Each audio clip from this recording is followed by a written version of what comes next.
神婆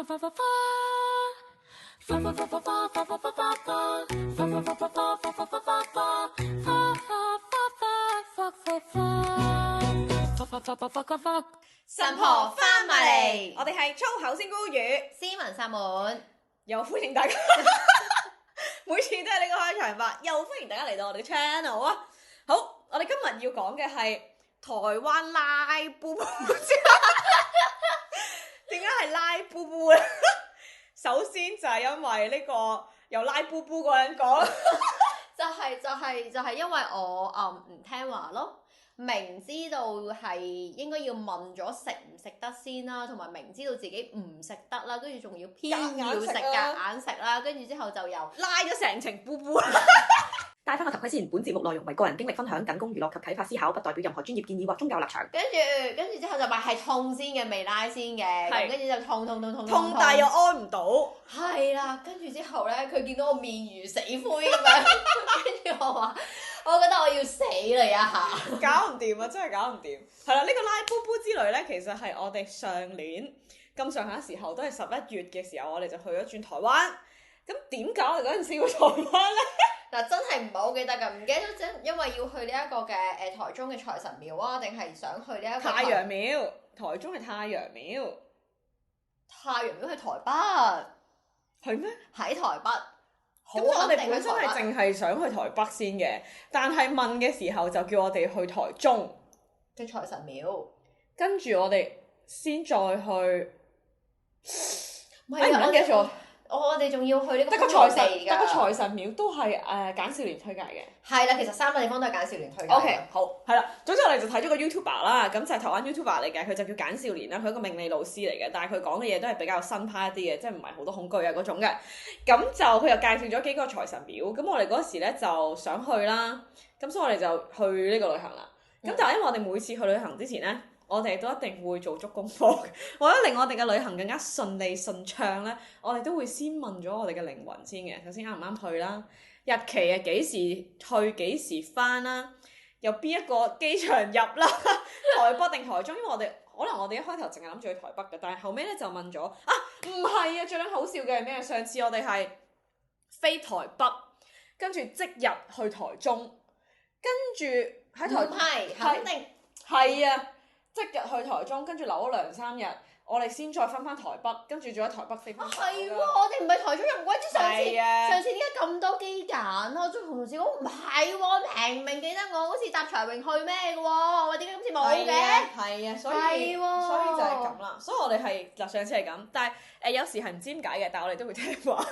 總之就係咁啦，上次就係咁樣嘅。咁首先咧，我哋就喺台中就入住咗酒店啦，跟住就食嘢先嘅，我哋一去到係食咗間街邊檔嘅，喺個酒店附近嘅，係好食嘅，係啦，就係嗰啲好舊式嗰啲啊，係好貼地嗰啲地方咯，睇上去污污糟糟咁樣，但係好食嘅。咁跟住咧，我哋其實喺食嘢嗰間嘢嘅轉角位咧，就已經有一間宮廟㗎啦，係啦，因為台灣真係相當之多，以前去嘅時候係唔覺有咁多㗎，但係而家發現係真係好多，即係佢好似7咁咯，總有一間喺你左近㗎。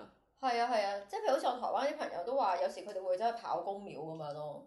係啊，我哋嗰次其實都係跑宮廟之類嚟嘅。係啦，中間就插入咗一啲食嘢美食之類啊。係啦，美食嘅行程啦。去一啲某啲地方咁樣。係啦，去啲夜市嗰啲咁咯。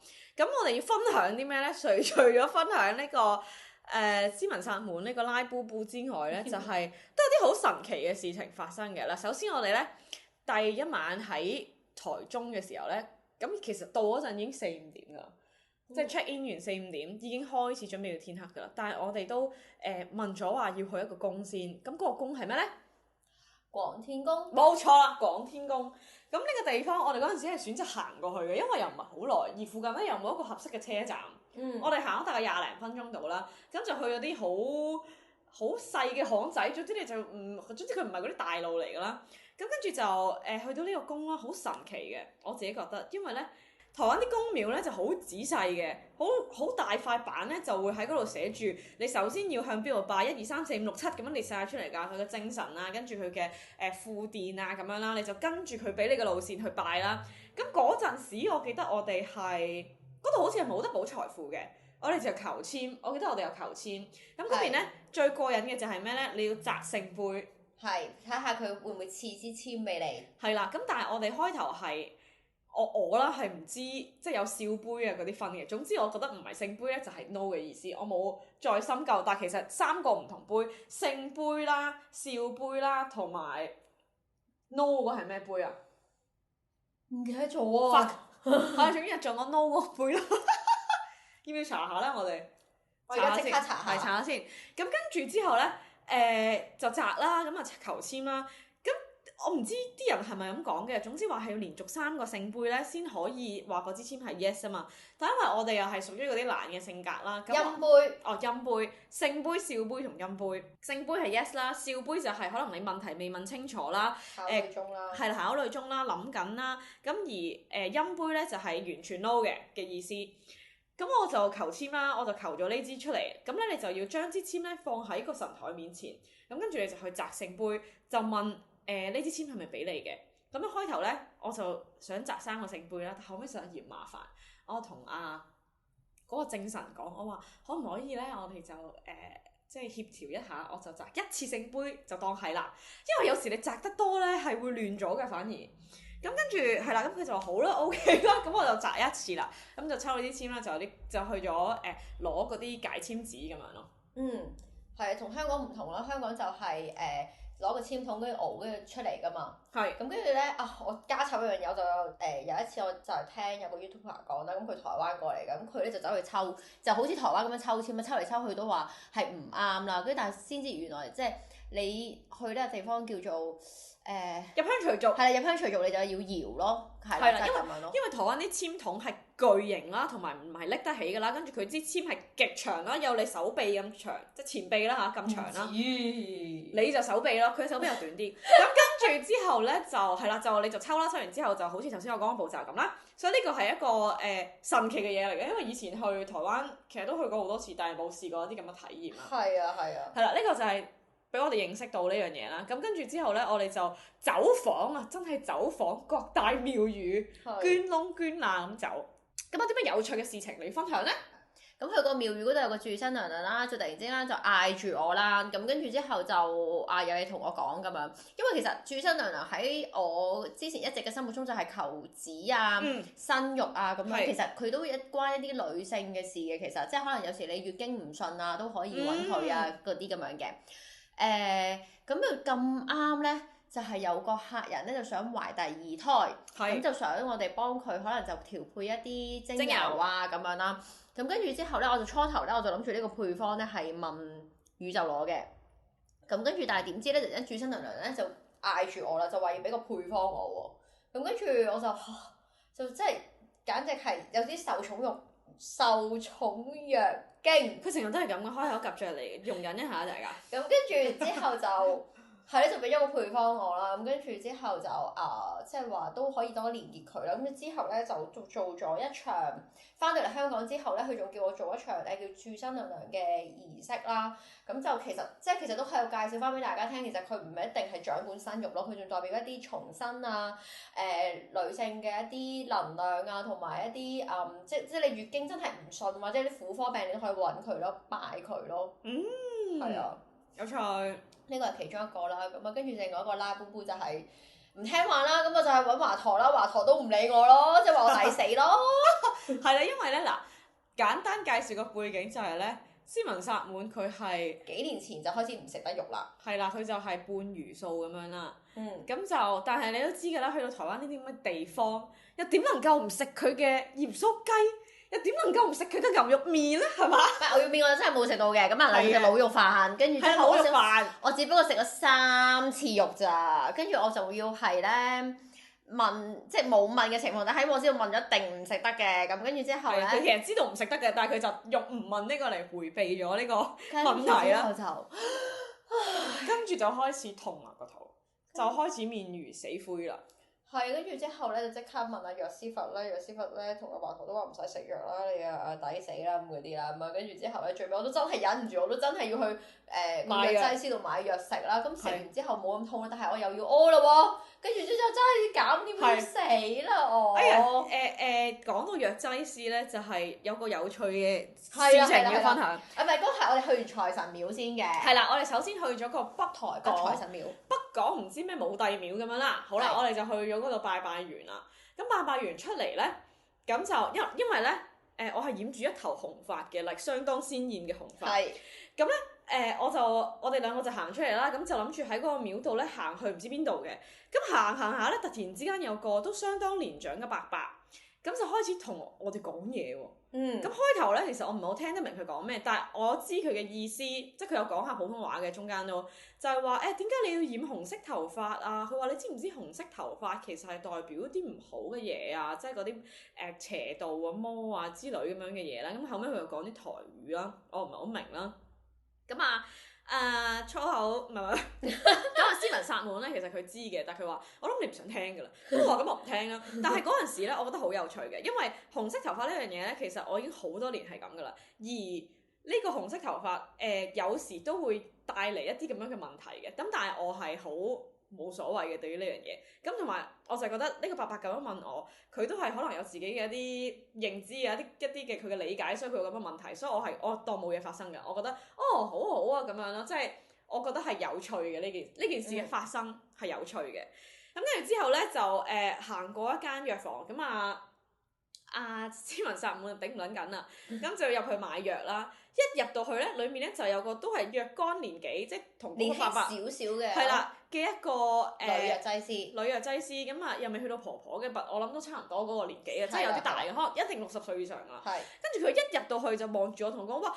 你個紅色頭髮好靚喎。冇錯，所以真係好撚神奇嘅，真係呢件事前後係隔咗1分鐘2分鐘，真係見完個伯伯行咗去嗰個藥房。就咁樣發生啦，係緊貼住㗎，中間係冇其他嘢發生㗎。冇錯，就令到我覺得真係好有趣咯，即係你會見到同一樣嘢喺唔同人嘅眼中，其實係會有好唔同嘅感覺，而你自己點樣去對呢件事嘅反應係好取決於你自己咯。即係可能我以前我會覺得，屌你識唔識嘢㗎？即係我唔係講你 fashion 上呢啲識唔識嘢，我就覺得屌你理得我做咩啫？我中意點樣染我頭髮係我嘅事咧，關你有咩事咧？但係今次我面對佢嘅反應，我係好淡然嘅，我覺得冇所謂啦，有趣咯，我會覺得真係好有趣咁樣。咁跟住後尾咧，就突然之間就出現咗呢個咁嘅婆婆，我就覺得呢個可能係宇宙俾我嘅一個獎勵，即係我用咗一個同以前唔同嘅方式去面對同一件事。咁跟住佢就即刻俾翻個現成嘅 bonus 你，就話其實有人都會覺得你係好睇嘅，係讚賞嘅，所以就真係非常之一體兩面。我覺得呢件事係 very 神奇嘅。我想講喺台中咧嗰個嗰個民宿嗰陣咧，咁其實附近咪有間公廟嘅，其實我每日都會念經噶嘛，即係當然啦，我都要承認㗎，有時候我真係會偷懶念經嘅，係啦，咁跟住咧，咁我就突然之間喺度念下經，念完嘅時候，突然之間無啦啦就衝咗一個咧類似即係好兇神惡煞嘅嘅靈體入嚟啦。初頭我以為咁，跟住之後，但係再望真啲，唔係喎，初頭以為係鐘馗嚟嘅。即係其實佢帶俾我呢個訊息就係有時一啲可能睇上去好似唔係咁友善嘅，我初頭以為要將佢送走嘅，點知原來哇鐘馗嚟喎，大佬對唔住我錯咁樣啦。跟住之後咧，點知先再發現原來個轉角嗰個廟就係鐘馗廟，你過門而不入喎，大佬。係啦，跟住我哋就馬上立刻就去咗嗰度拜拜啦。係佢經過嘅時候，哇頂咁樣咯。係啦，佢冇講話乜嘢㗎嗰陣都，淨係話即係咯，即係因為其實佢都知道我哋係有送走靈體，同埋其實有時我哋係有做呢個慈善超度嘅。咁你都知鐘馗係做乜㗎咧？大家都係咪？冇錯，所以係啦，好有趣咯。跟住咧，我哋仲有啊，我哋喺個旅程當中係不斷見到天使數字，好多。超多，我哋嗰陣時仲有影相㗎，諗住做一個記錄到，即係嗰陣時諗住 IG 出，我唔記得咗我哋有 IG 賬。好比起冇啦，我哋咁懶。係啦，但係真係見到好多天使數字啦。跟住咧，仲有就係我哋最後一日，我哋去南山空爐地，即係土地公公，福德正神。嗱，同大家講一個 side track 就係福德正神、土地公公其實都係財神之一嚟嘅，大家見到都可以拜下。咁係啦，我哋就去咗嗰個勁大啦，佢有個超大，我諗有20層樓高。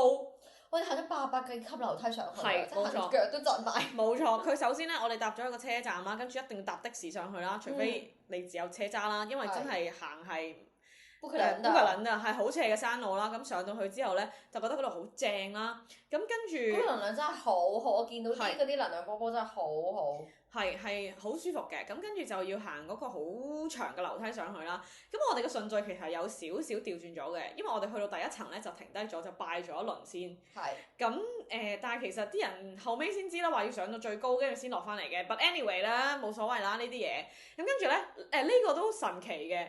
就係咁，佢嗰度咧有個金蟾蜍嘅一個機器，就係套啲錢冇出嚟嘅，就係你入啲錢落去，佢就會彈翻台幣，唔知1蚊2蚊，總之就彈一個幣俾你啦。係1蚊好似。係啦，咁嗰陣時咧，我哋就各自問自己要放幾多錢落去啦。咁我就問咗個數，咁我就係一啲散紙再加啲紙幣嚟嘅，咁我掉咗落去，跟住之後佢就啪啪啪啪啪啪掉咗，即係出咗好多粒。呢個錢冇啦，咁我袋住咗。我嗰陣時咧仲同阿斯文薩滿講話，哇！咁啱喎，咁啱就係出咗5粒。屋企人一人1粒。係啦，屋企人啦，加埋我啦，咁樣就啱啱好啦。咁但係我想講最撚好笑嘅係後尾發現咧，原來多咗粒，而嗰多咗粒就係俾我哋用嚟我哋 studio 抽獎俾啲顧客嘅。係啦。咁樣咯，呢樣嘢係好笑嘅，同埋嗰度咧好有儀式感嘅，好正㗎，即係你可以行過一條路啊，敲下鐘啊，跟住又鞠下躬啊，行翻落嚟，你會覺得喺嗰度兜個圈之後，你煥然一新，充滿咗呢個金錢嘅力量，靈氣，好有金錢靈氣。係啦，同埋嗱，提醒大家就係嗰度係只收現金。台灣大部分嘅宮廟都只收現金，所以一定要袋足現金。係啊，但係你知唔知我真係唔知點解我會睇到話係收呢個乜嘢，我真係睇到話會收卡嘅，但係可能係我咧搞錯咗咧，佢係牌嗰啲牌啊。係啦，總之其實係唔收嘅，所以一定要攞現金。所有你補財富乜都好啦，都係要現金嘅。好啦，咁跟住之後咧，我哋拜完啦，咁我哋繼續向上行啦。咁向上行咧就嚟到一個主殿咯，就係嗰個有，我咪講錯，唔係應該有20層樓，總之就好大嘅一個福德正神喺出邊嘅一個大殿嗰度啦。咁一入到去，阿斯文薩滿咧就見到啲咩咧？斯文薩滿就見到佢哋叫阿扶基啊，有個男仔都幾高大㗎，咁就喺度扶基啦。唔係扶基，佢個機神係機童嚟嘅。係啦，機童。係啊，但係我想講，唔係個個宮廟都可以俾機童行入去嘅，或者係靠近啲神明嘅，即係可能有距離，佢寫到明嘅，有啲出面係啦。咁跟住就見到機童喺度，即係講緊嘢啦，跟住有啲人圍住佢啦。跟住我成見到佢之後，我係爆喊我係。係啊，佢突然之間好有感而發咁啊，好似。係啊，跟住我就話即係其實佢係真係幫緊人啦，佢就解答緊5個問題，就係有啲人都喺度喊緊，但係其實我一見到佢嘅時候，我已經知道佢做乜，我爆喊我真係。跟住我就話，其實我覺得好彩嘅係，即係我攞出嚟嘅，即係佢係完全100% 攞出嚟㗎嘛，個身體係，咁但係我即係俾接收呢個成為通道啦 kind of 係。係啦，咁即係就係我哋個通道就係我哋係唔會攞咁多出嚟咯。係，我哋都會保持住自己嘅一定嘅意識喺度。係啊，即係覺得好感恩咯，即係其實如果即係我諗你嘅意思就係你覺得佢可以奉獻到咁多出嚟，嗰種奉獻嘅精神。係啦，俾晒自己。係啦，即係你問我自己做唔做到咧？我真係覺得我未必有咁偉大咯。我係一定做唔到嘅。係啊，即係你問我得唔得？即係你話我做療癒嘅時候，我完全係真係豁出去嘅呢啲嘢，我真係完全可以豁出去嘅。但係我可唔可以做到我無時無刻咁樣話完全突然之間100% 咁樣就突然之間乜嘢嘅話，我諗我未必有咁偉大咯。我都真係唔得。同埋嗰度其實都有寫㗎，因為佢個殿咧係分前殿同後殿啦。後面嗰個殿咧就係福德正神最原始嗰個神像喺嗰度啦。佢嗰度出面個牌係寫住嘅，機同機身不得進入嘅。係。咁咧，我就入咗去啦。我就覺得真係同外面咧係好唔同啊。入到去咧，嗱，其實出面個像係大好撚多㗎。係。出面嘅像，如果你話有2-3層樓咧，裡面個像咧係得20-30 cm 嘅啫，真係得你一個手前臂咁長嘅啫。係。咁但係咧，你一入到去嗰個範圍咧，又窄喎嗰度，入到去咧，我自己覺得啊，你係感受到一種壓迫感，係一種威能喺度㗎，你就覺得擲住咗個心口。暈暈聲嘅真係。係真係發聲嘅，你係啊係有一種嗰個感覺。咁嗰度咧又唔俾人插香啦，又唔俾人抌錢啦，乜都唔得嘅。總之咧就係行過去咧，跟住你有時想同土地公公講，你就同佢講啦。咁跟住就拜完啦，咁就出翻去㗎。佢嗰度裡面係冇，我記得係冇插香㗎，right？我都真係唔記得，我唔敢。總之就係啦，佢嗰度係好簡短俾人停留，因為佢個通道本身都好窄，但係佢同出面嗰個感覺係好唔一樣，所以我覺得裏面係正啲。有冇講話正啲？但係嗰個感受係都真係幾明顯啊！唔好講笑。我哋就搞完一輪啦，跟住咧又摸咗即係公公嗰個打造嘅童身啦，跟住又有前舞啦。本身咧我哋就諗住供呢個好多燈嘅。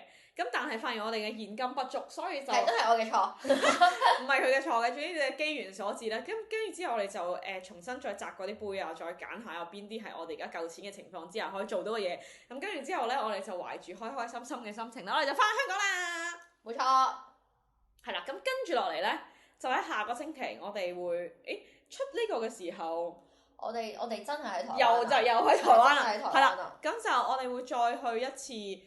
一啲唔同嘅宮啦，去拜拜啦，係同埋有一樣嘢我突然之間記得啦，就係其實喺唔同嘅宮廟裏面咧，係有時突然之間你同呢個神明喺度講嘢嘅時候，你會突然之間好感動，我就喊噶啦。係啊，我都會啊。你係唔知點解？係啦，你仲要係突然間平時係冇你唔識佢㗎，係啊，即係同佢可能冇一個特別嘅聯繫，唔好講唔識啦，係啊你同佢冇一個特別嘅聯繫，但係唔知點解去到嗰度咧。你就會喊咯，跟住有時有啲好神奇嘅就係、你平時冇拜開嘅神咧，你嗰日拜佢啦，跟住同佢講嘢嘅時候啦，佢就突然之間會同你講啲嘢啦，跟住好似你哋就建立咗一個關係咯。從此，我想講呢、個關公，關聖帝君。都係喺我喺台灣嗰個經歷，即係嗰次去完之後拜完之後咧，佢同我講咗堆嘢。佢嗰陣有同我講，佢話如果你之後要做啲咩嘅話，佢會幫我。咁嗰陣時，但我係冇諗法噶嘛。嗰陣時我哋淨係 run 緊我哋嘅 studio，其實係冇呢個有諗過話要做 podcast，但係總之遲都未做啦。咁跟住係啦，咁嗰陣時我唔知有啲咩，因為佢係做生意噶嘛，其實。係啊。咁嗰陣時我唔知有啲咩佢可以幫我，但係我話好多謝你咁樣。咁嗰陣時唔知點嘅，但係今年就知道啦。我哋開呢個 podcast 啦，我哋之後會想做一啲生意啦，真係即係唔可以講係生意嘅，係我哋真係好想做嘅嘢，係希望可以幫到更多人嘅嘢啦。咁關聖帝君都話會幫我哋，所以都係值得開心嘅。咁就之後我哋就翻去再拜拜啦，跟住亦都會去一啲新嘅宮、新嘅廟啦，去感受一下，好神奇㗎。我哋去到係啦，仲有一樣嘢就係喺嗰邊嘅宮廟大部分都係佛教同道教一齊嘅。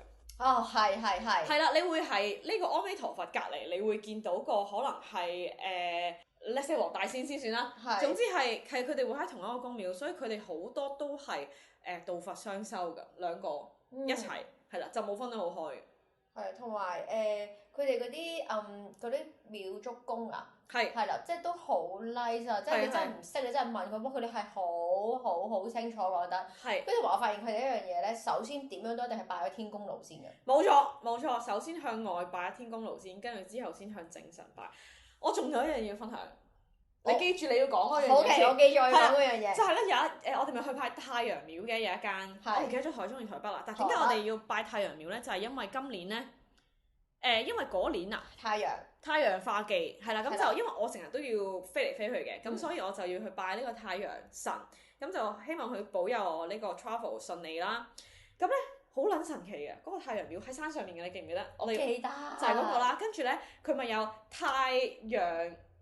太陽仙君同埋太陰娘娘喺裏面嘅。咁太陰娘娘其實就係月亮噶啦。咁咧好神奇嘅，一入到去嗰度咧，佢個正神咧其實唔係。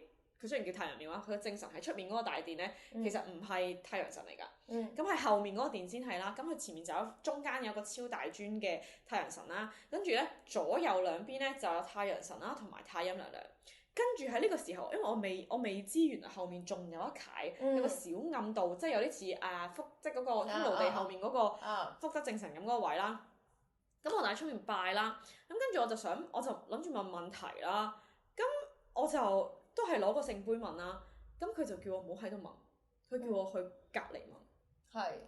咁我去到隔離，我先發現，原來我想問嘅太陰娘娘喺後面咯，前面係太陽神，其實太陰娘娘就喺太陽仙君嘅後面咯，佢係喺陰暗嗰個位，就係佢後面一隻，佢就叫我去嗰度問，我就覺得哇，好撚神奇啊！喂，因為可能因為我一早就已經完成咗，同埋我已經行晒啦，所以我唔知道原來佢唔知啦。跟住之後，跟住佢就係啦，我就坐喺度咧，就望住啲好美麗嘅風景，又涼快咁樣。係啦，所以呢啲真係好多好神奇嘅嘢發生啦。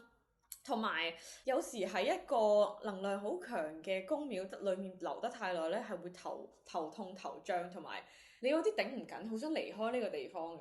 即係但係嗰種唔係唔舒服嗰種想離開，而係好似滿滿㗎，係就嚟爆炸係啦，咁樣有啲太過 full on 啊，就要行出去兜個圈，令到自己好似清醒翻少少，先可以再入去做決定咁。係啦，冇錯。跟住同埋頭先你想分享嘅，我想講嘅係咧，每一間宮廟咧，有時譬如你咪話要唔係，因為擲咗杯，跟住之後先至抽籤，有啲咧就係抽完嗰支籤要即係點都一定要再問係咪㗎啦。咁跟住之後咧，但係有啲係擲一次性杯，好似係13次性杯嘅，佢有啲有寫嘅，有啲有寫，有啲冇寫，有啲冇寫。咁你可以問嘅，你都可以自己同佢溝通嘅。係啦，亦都或者可以問廟祝公嘅。係啦。跟住同埋好犀利，其實台中咧有一個廟咧，咪我哋有寶財庫定係咩？我哋擺一沓紙錢，係啊，佢會自己自己飛上去，好神奇㗎！嗱，佢有個爐，佢有個嗰啲叫金爐，係就喺出邊嘅。咁大家嗱都係一個提醒啊！你掉錢落去呢啲爐嘅時候咧，唔好咁大力，因為係有神仙喺嗰度接緊嘅，你唔好掉到佢哋。咁咧，佢嗰個神奇嘅位就係咧，佢俾你放紙嗰個位咧，其實你話細唔細，話大唔大，佢個 size 就好似一部焗爐咁啦，嗰個窿。咁跟住之後咧，我哋開頭都唔知嘅，諗住逐張掉落去，但係咧就發現咧，見到人咧，佢就一沓紙咁放喺嗰個門口啦，跟住可能係啲風啊、盛啊、扯嘅關係啦，佢會咧好似咧，唔知大家都有冇見過嗰啲射錢幣出嚟嗰啲槍咧，佢就好似咁噶啦，但係佢就會向嗰個爐入邊咁樣吸咁吸晒。係啊，好神奇㗎！我真係未見過啊，真心。係啊，你就覺得佢好似接收緊你啲錢咁。係啊，冇錯。咁我哋之後都會再講一啲關於道教啊、佛教之類嘅呢類型嘅分享啦。咁今集嗱 Boo 之旅就咁樣先啦。下次等我哋翻完去完台灣今次嘅朝拜之旅之後，我今次會乖㗎啦，再同大家分享。好啦，拜拜。